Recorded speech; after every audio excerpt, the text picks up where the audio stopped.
अवध ओझा का करियर समाप्त है। कट्टे से सरकारें नहीं चलती हैं। यूट्यूब पे या इंस्टाग्राम पर खड़े होकर बच्चों से तालियां बजवाने से चुनाव नहीं जीता जाता है।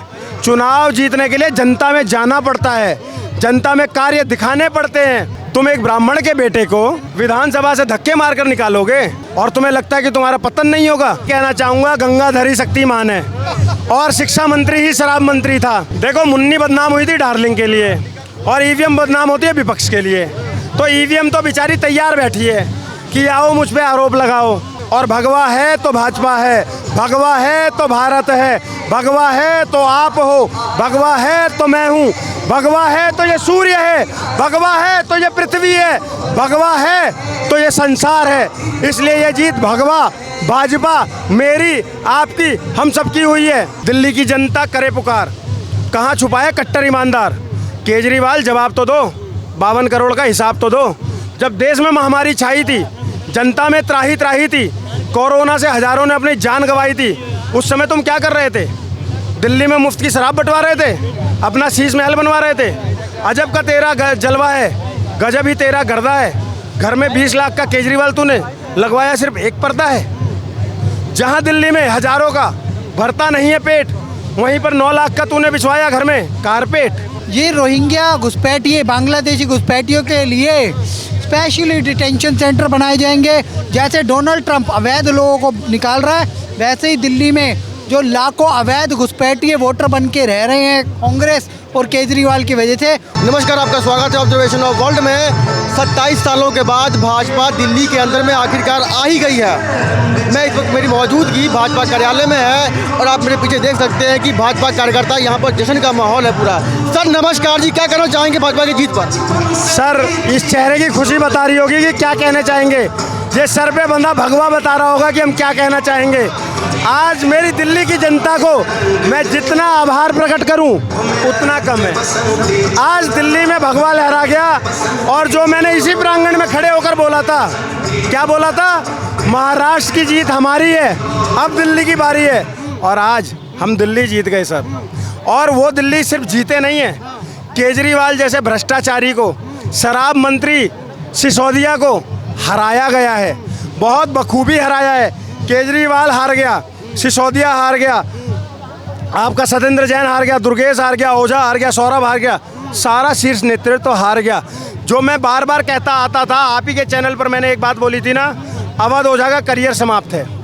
अब ये यूट्यूब वाले बाबा दोबारा से आज ये इसीलिए बांधा है, हालांकि भगवा है, वो शायद ना बांध पाएँ, मैंने भगवा बांधा है। और बता दूँ, कट्टे से सरकारें नहीं चलती हैं।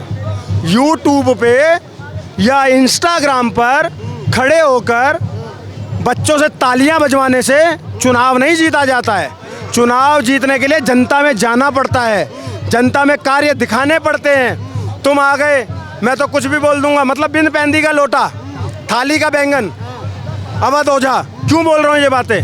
पहले मोदी से अच्छा नेता कोई नहीं था उनके लिए, उसके बाद में वो राहुल गांधी से बढ़िया नेता कोई नहीं था, उनको लगा कांग्रेस टिकट दे देगी।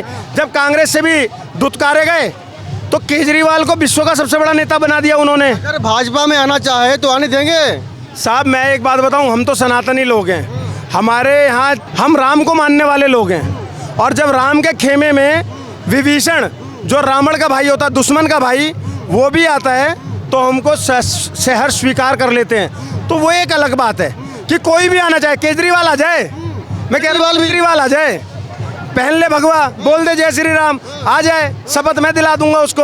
आरएसएस में, भाजपा में नहीं बुला रहा था, आरएसएस में बुला रहा था। ये कौन सी आंधी थी जहाँ पर बड़े बड़े नेता ढह गए? साहब ये आंधी थी विकास की आंधी, नरेंद्र मोदी के विजन की आंधी। और इस चुनाव में सबसे अहम भूमिका निभाने वाले कपिल मिश्रा जी की आंधी।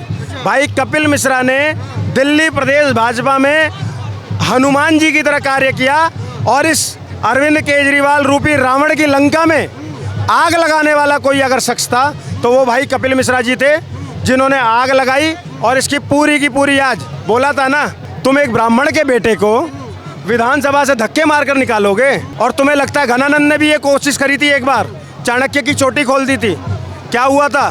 सड़क से उठाकर चंद्रगुप्त मौर्य बना दिया था चक्रवर्ती सम्राट। तुम बात करते हो, तुम एक ब्राह्मण के बेटे को ऐसे पार्टी से वो करोगे, जलील करके निकालोगे, और तुम्हें लगता है कि तुम्हारा पतन नहीं होगा।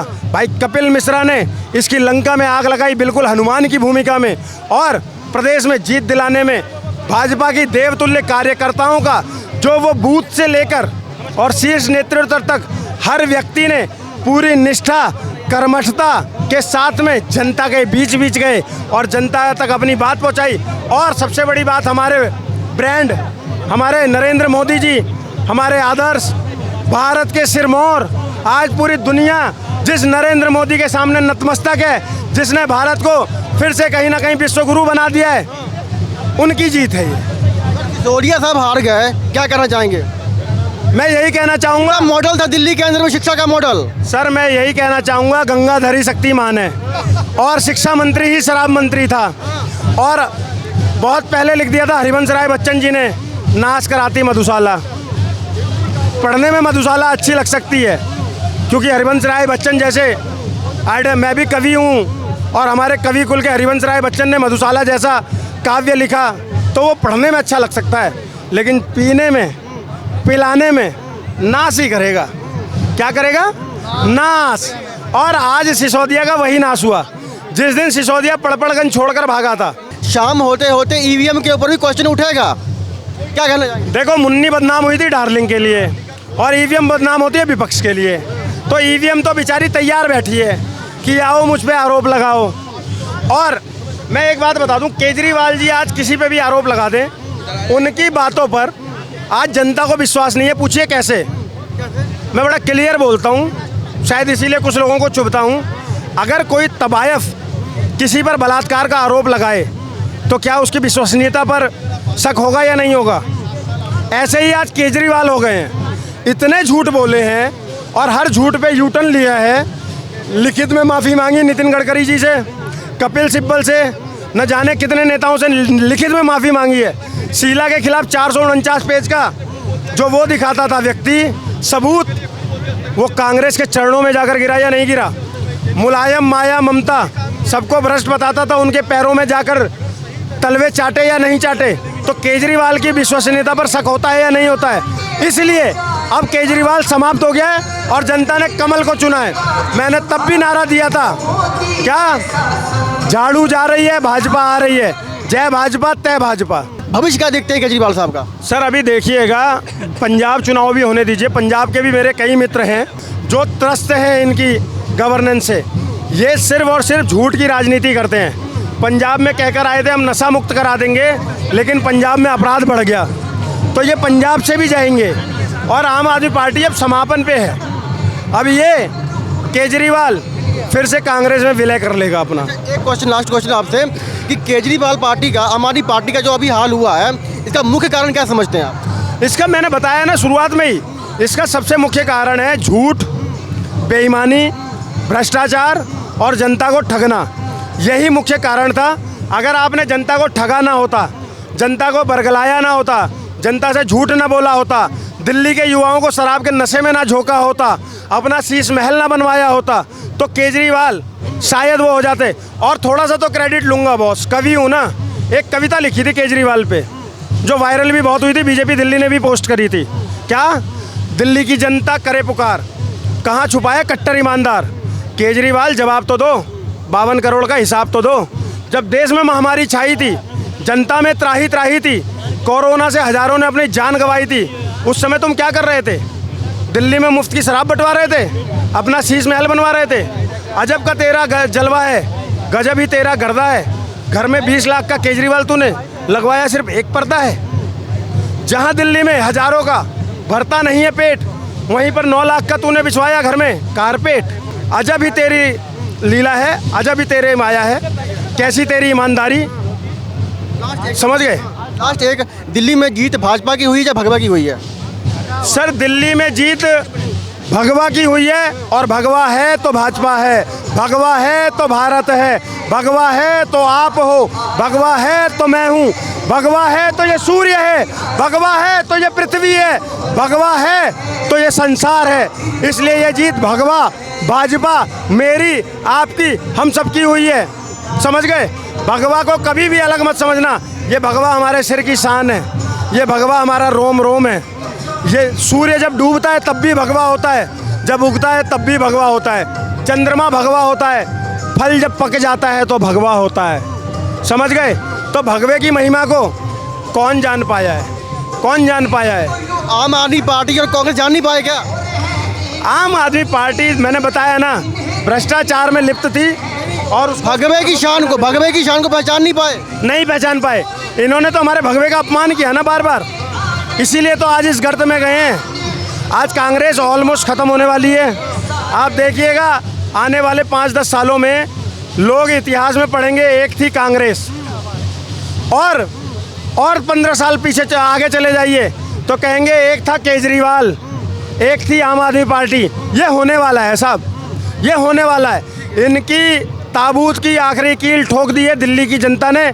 मैं फिर से पुनः दिल्ली की जनता को कोटि कोटि आभार, कोटि कोटि नमन, सादर प्रणाम करता हूँ कि इतने प्रचंड बहुमत से दिल्ली में भगवा लहराया, भाजपा का कमल का फूल लहराया। और एक बात तो तय है ना साहब, झाड़ू पे चुड़ैल निवास करती है और कमल पे माँ लक्ष्मी। फूल पे लक्ष्मी। इस कमल के फूल पर माँ लक्ष्मी का निवास होता है। इस कमल का, ये कमल का फूल हमारी माँ सरस्वती के, माँ वीणा पाणी के हाथों में होता है। तो इसका तो उदय होना ही था ना। और केजरीवाल जितना झूठ बोल रहा था, अब सुनीता भाभी उसी के झाड़ू के चुनाव चिन्ह से उसी को मोर बनाएंगी। क्या बनाएंगी? मोर।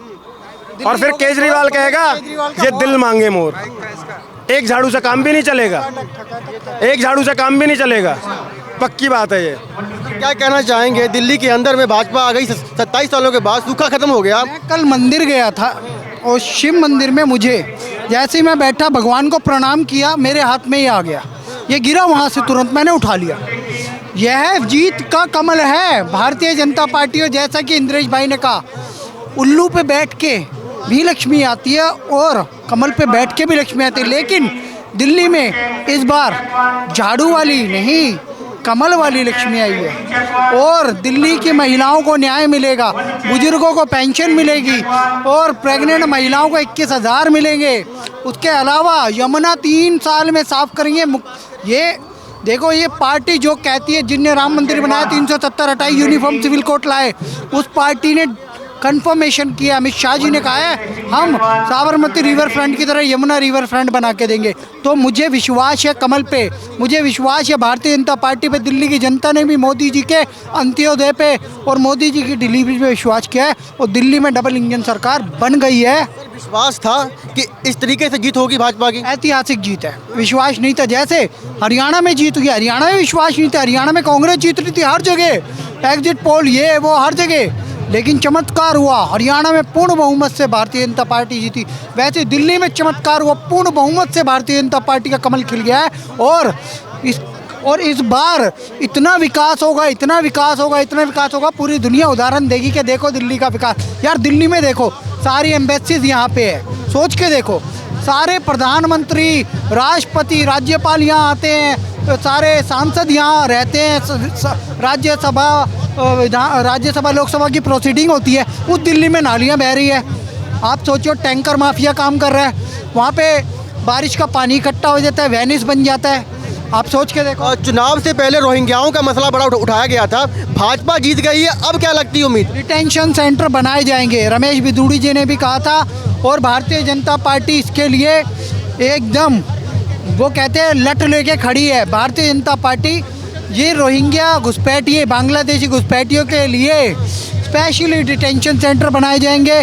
जैसे डोनाल्ड ट्रंप अवैध लोगों को निकाल रहा है, वैसे ही दिल्ली में जो लाखों अवैध घुसपैठिए वोटर बन के रह रहे हैं कांग्रेस और केजरीवाल की वजह से, उन तथाकथित आम आदमी पार्टी और कांग्रेस के वोटरों को निकाला जाएगा और दिल्ली को बचाया जाएगा। क्योंकि वो संसाधन भोग रहे हैं, फ्री की सुविधाएं भोग रहे हैं। और सबसे बड़ी बात, इमामों की सैलरी बंद होएगी, जो तुष्टीकरण चल रहा था वो बंद होएगा, न्याय मिलेगा। हिंदुत्व की जीत हुई है, हिंदुत्व का पताका लहरेगा और भगवा लहरा गया है, अब पूरे भारत में भगवा लहराएगा।